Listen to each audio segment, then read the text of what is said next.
Si Dieu est pour nous, qui sera contre nous? Avec Dieu, nous ferons des exploits.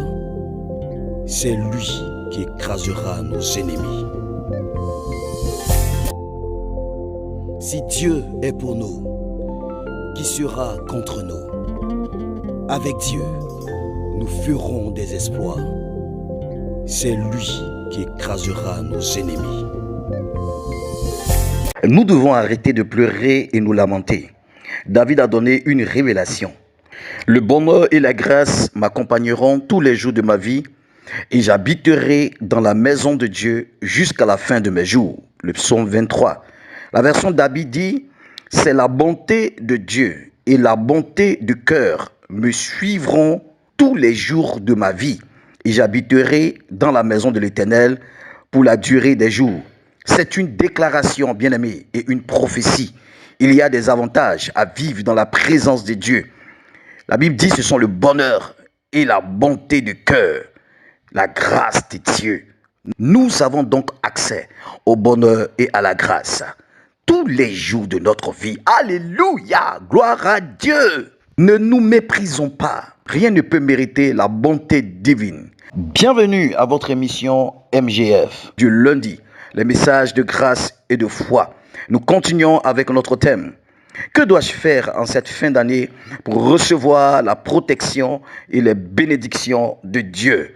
Vouloir plaire à Dieu, vouloir la justice et rechercher l'excellence sont de bonnes intentions. Cependant, ces motivations peuvent se charger d'une énergie étrangère à la foi. La Bible déclare, « Or, sans la foi, il est impossible de lui être agréable, car il faut que celui qui s'approche de Dieu croit que Dieu existe et qu'il est le rémunérateur de ceux qui le cherchent. » Selon Hébreux, le chapitre 11, le verset 6.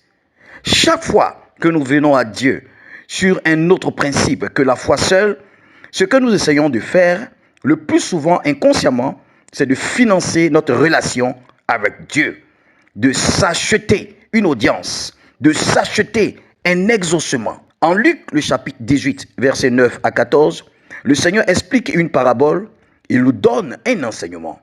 Deux hommes montèrent au temple pour prier. L'un était pharisien et l'autre publicain. Le pharisien debout priait ainsi en lui-même. « Oh Dieu, je te rends grâce de ce que je ne suis pas comme le reste des hommes, qui sont ravisseurs, injustes, adultères, ou même comme ce publicain à côté. Je jeûne 2 fois la semaine.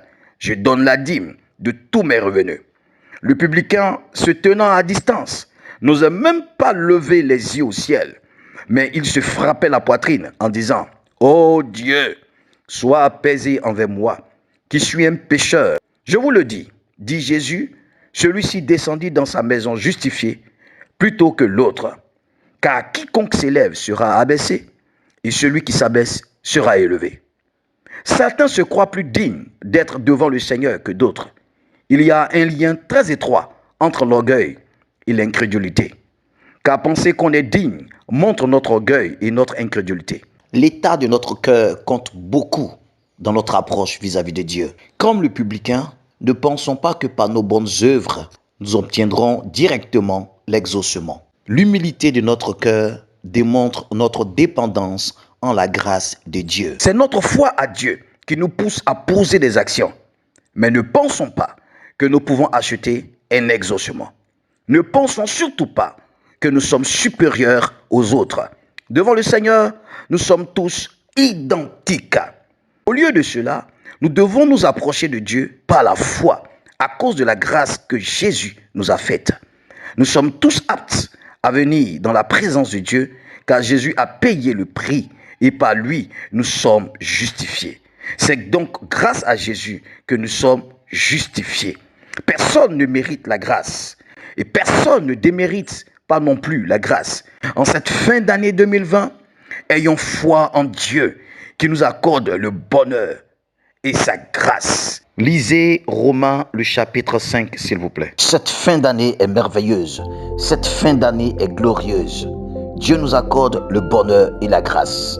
Ayons foi. Mettons notre foi en Jésus-Christ qui nous accorde cela. La suite dans votre prochaine émission. Shalom.